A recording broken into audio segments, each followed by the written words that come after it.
Hi everybody, welcome back to my channel. I am in Jill's kitchen and we are cooking, it's facing me. We are cooking chicken and sausage gumbo. Here's my daughter. So we just, camera is over here. it's right here. So we want to wish everybody a very blessed and Merry Christmas. So I will turn the camera around and let you see what all we've got going here on the stove.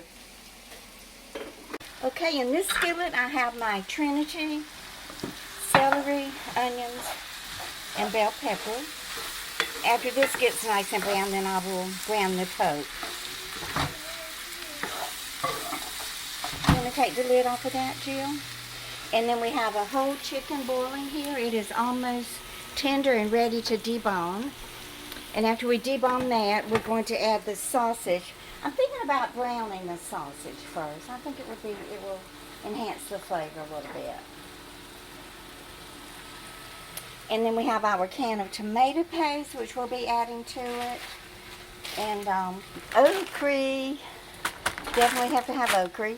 And I will make the roux, and we will make us some nice thick gravy. And we have gumbo filet. If you ain't got okra and gumbo filet, then it's just both. It's not gumbo, y'all. It's just both. I hope y'all are having a wonderful Christmas. We are. I got here about 3 or 4 hours ago and brought the kids their gifts. And they've been busy playing with their gifts that Santa brought them last night. So they're happy and so excited. And I got up at 4:30 this morning and baked a pecan pie, a lemon meringue pie, and a cherry and pineapple dump cake. And I will show y'all those in just a minute. So let me go ahead and pause this and get my Trinity brown, or at least get it wilted. And we have to remove the chicken and debone it, and then we will finish up the gumbo, and I'll be back and show y'all. Okay, so now I've decided to brown the sausage. In the past, I usually just dump it in with the chicken broth, but I think it will bring out the flavor if I brown it a little bit. So I put a little vegetable oil in the skillet. I might need a little bit more. And then I have 2 bulbs of garlic. So I'm going to mix the Pope in with the sausage, brown it all together. Kielbasa. Yeah, beef kielbasa. Stirring up the tomato paste. Key to gumbo is every time you put something in the pot, you have to bring it back up to a boil and before you add the next. Use 2 of the small cans of tomato paste and this much gumbo. Or if you're making less than that, then you would just... In fact, I have a Creole chicken and sausage gumbo recipe that I made back when I lived in New Jersey. I will link it in the description below this video. So once this gets back up to a boil and she's done browning that, then we'll dump that in, bring it up to a boil again, and add the chicken. Make sure it comes back to another boil, and then we'll add the okra. Boil it about 10 more minutes. No, we put the roux in. I mean the roux. Put the roux in, and then the okra. And that doesn't take long to boil. And then we put the filet on top and let it set a half an hour before eating it. Okay, we'll be back when the sausage gets brown. Okay, I think the sausage is brown enough. And it did secrete a little bit of grease, which is great. Because I'm going to brown I'm going to saute the garlic in the sausage grease. So for Thanksgiving, y'all remember I baked those pies, and by the time I got them here and everything, they had not even had a chance to cool. So I got up at 4 or 4:30 this morning. I don't remember. It was early. And I made a pecan pie and put it in the oven. You know, it has to cook almost an hour. So while it was cooking, I mixed up a lemon meringue pie. I baked that pie shell first. You don't bake a pie shell on a pecan pie. Yes? Is the Is the crab legs in the gumbo? No, I don't know if Mama bought you crab legs. Go ask her. So I got those in the refrigerator, I reckon about 6:30 this morning. So the pies have definitely had time to cool. Okay, so let's throw in the Pope. We're not going to brown it. We're just going to saute it till it's wilted a little bit. This is 2 bulbs. You want to keep all of that goodness you want to scrape all of that off the iron skillet. All of these drippings, it makes it so good. Okay, I'm going to pause you because I need to hold the handle of this skillet. Okay, so I browned the garlic. We really could have used three or 4 bulbs, but we're getting tired and hungry, so we're just going to let this suffice. Now I will use this same skillet. I'm going to add a stick of butter in it and make our roux. Let's get this to a rolling boil. Yeah, and get the chicken back in there. Yeah, and you got to debone the chicken, so Jill will work on that now. Where's the lid? Over there. Okay. It's already boiling, so there's not. Okay, so I'm going to use an entire stick of butter. This is unsalted butter. You just use whatever you got in the fridge. You want to make sure it's nice and melted. You can see I'm still using the same cast iron skillet for everything. I don't measure the flour because good old Southern cooks don't measure when they're making roux. You just eyeball it. You can tell when it gets thick enough. Start out with just a little. Blend it in really good.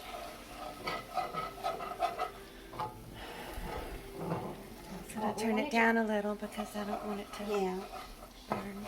Yeah, we just turn the burner down a little bit.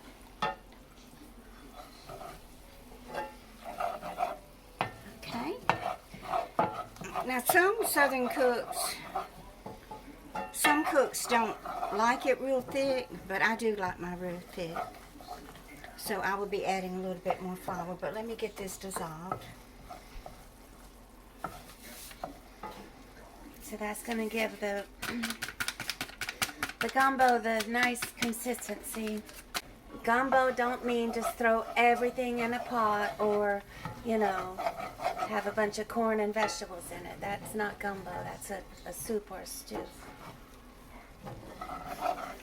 When I first moved up here, and I had not made gumbo in a long time because of all the addiction issues that I had and the problems I was going through. So I made a big old pot for Jill, and we sat down to eat it. She kept saying, "Mom, there's something missing. It just don't seem right. It doesn't taste right. It's not thick enough." I had left the roux out of it, y'all. But I fixed it. I made some roux and thickened it up. Okay, we'll be back when this gets a little bit brown. Legs. He's crying? He was upset. He wanted the crab legs. You didn't buy them? They didn't look good. Okay, so I didn't get the roux real brown. It's just up to you. The main thing is to make sure that you get the smell of the flour out of the roux, because if you can still smell the flour, then it's still raw.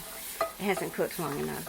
Now, Jill, you can add a little water to that and make a little more gravy.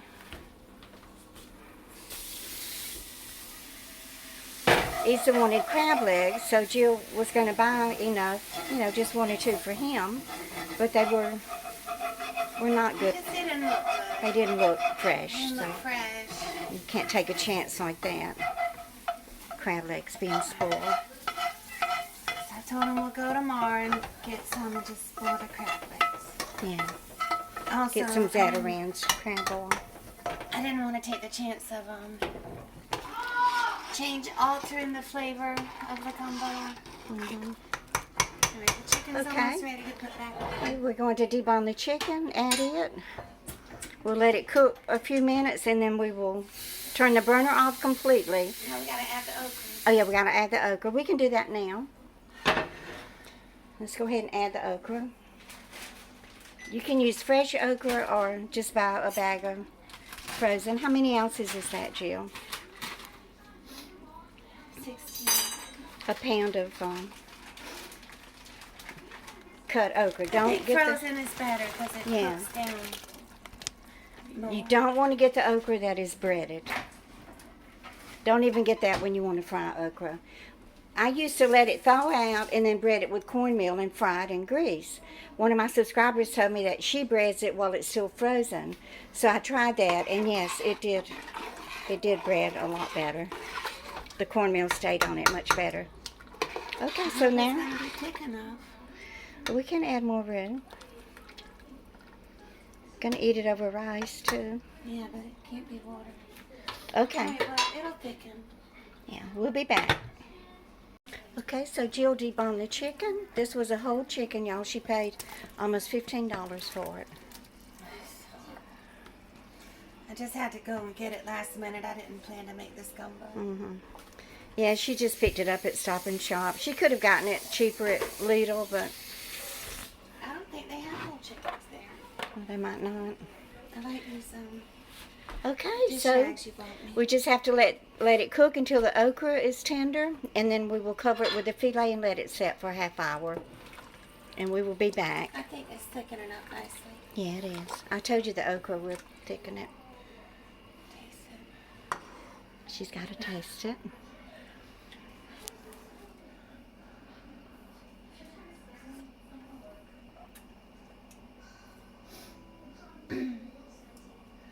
It's good, but I think it's spicy enough. I think it needs some salt. I don't cook with salt, so. Okay, well then don't use the Tony Chancellor's with salt. Do you have just a regular I put salt? Tony's. But I do you have use just a regular salt? Yeah, because it's spicy enough. Okay. Okay, I'll be back. Okay, so this is the Zatarain's Pure Ground Gumbo Filet. Jill keeps it in the refrigerator because we don't use it that often. And you Okay. ask, what is filet? Filet is sassafras root. Ground sassafras leaves. Root. Okay, so you want to make sure it's not boiling anymore. Then you just cover the whole surface with the filet.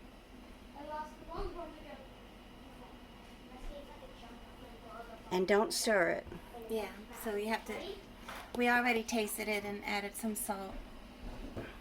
So you have to taste it before you put this on.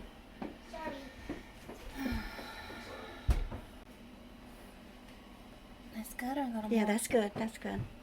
Okay, so you let When this it's set. good, you just add a little more. You let this set for a half hour, and then you can stir it in after that. And then we will be eating it over rice. Okay, so we have waited about a half hour. I'm going to go ahead and stir in the filet.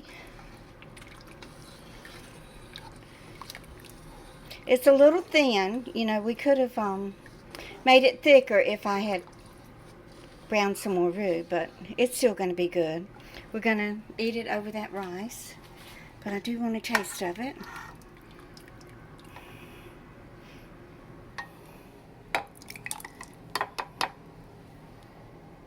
A little bit more juice. Okay, so this is what I got up at 4:30, I don't even remember. So I made my pecan pie. Jill's a little rat. She's got to get into it before anybody else. I made my pecan pie and it looks so good.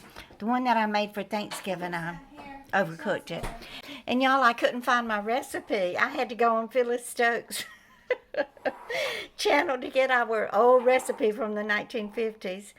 And then I made a dump cake. This is a pineapple cherry dump cake with the yellow cake mix on top and the pecans. So we're going to sit down and enjoy our chicken and sausage gumbo and our desserts. I hope everybody had a very Merry Christmas and that you will have many blessings throughout the new year. May God bless all of you. Please give me a thumbs up and share, and y'all just keep on coming back. Bye.